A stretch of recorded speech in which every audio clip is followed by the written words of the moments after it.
আসন্ন ত্রয়োদশ জাতীয় সংসদ নির্বাচনে আওয়ামী লীগ বা তাদের দলীয় প্রতীক নৌকা না থাকায় আলোচনার কেন্দ্রে এখন দলটির দীর্ঘদিনের বিশাল ভোট ব্যাংক। মৌলভীবাজার ৪ আসন থেকে শুরু করে সারা দেশের অমুসলিম ও চা শ্রমিক ভোটারদের উপর নজর এখন সক্রিয় রাজনৈতিক দলগুলোর। ত্রয়োদশ জাতীয় সংসদ নির্বাচনকে সামনে রেখে রাজনৈতিক অঙ্গনে এখন সবচেয়ে বড় প্রশ্ন, আওয়ামী লীগের সংহত ভোট ব্যাংক এবার কার বাক্সে যাবে। বিশেষ করে যারা ঐতিহাসিকভাবে নৌকা প্রতীকে ভোট দিয়ে এসেছেন সেই ভোটারদের নিজেদের দিকে টানতে তৎপর বিএনপি সহ অন্যান্য দলগুলো।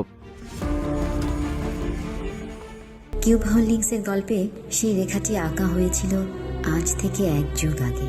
নকশাই আমাদের ভাষা। Cube holdings limited. বিশ্লেষকদের মতে দেশের প্রতিটি অবাধ ও সুষ্ঠু নির্বাচনে আওয়ামী লীগের ভোট ছিল গড়ে ৩০% বেশি। ২০০৮ সালের নির্বাচনে এই হার ছিল প্রায় ৪৮%। বর্তমানে দলটি নিষিদ্ধ এবং প্রতীক না থাকায় এই বিশাল ভোটার গোষ্ঠী এখন দ্বিধাবিভক্ত।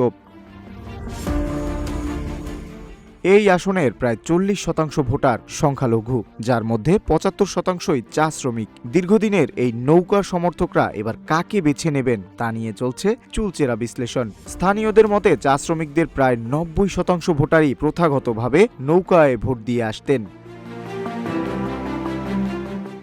সারা দেশের ১০টি আসনে হিন্দু ভোটার ৭০ থেকে ৯০ হাজারের কাছাকাছি। প্রায় ১১০টি আসনে এই সংখ্যা ২৫ হাজারের উপরে। এই বিশাল অমুসলিম ভোট ব্যাংক এখন বিএনপি, জামাত, এনসিপি এবং সিপিবি সহ বিভিন্ন দলের মূল লক্ষ্য।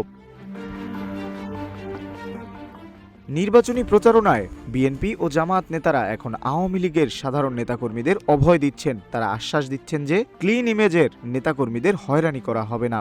এমনকি জামাত নেতারাও বিভিন্ন জায়গায় ভোটারদের মন জয়ের চেষ্টা করছেন।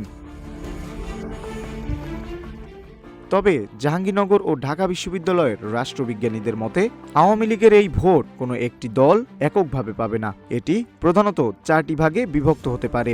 ১. যারা প্রার্থীদের ব্যক্তিগত ইমেজ দেখে ভোট দেবেন। ২. যারা অন্য দলে যোগ দিয়েছেন। ৩. তরুণ ভোটার যারা সোশ্যাল মিডিয়া যাচাই করে সিদ্ধান্ত নেবেন। ৪. একটি বড় অংশ যারা হয়তো ভোটই দিতে যাবেন না।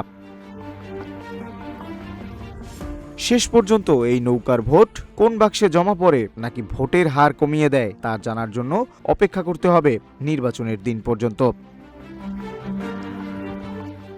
ডেস্ক রিপোর্ট, রূপালী বাংলাদেশ।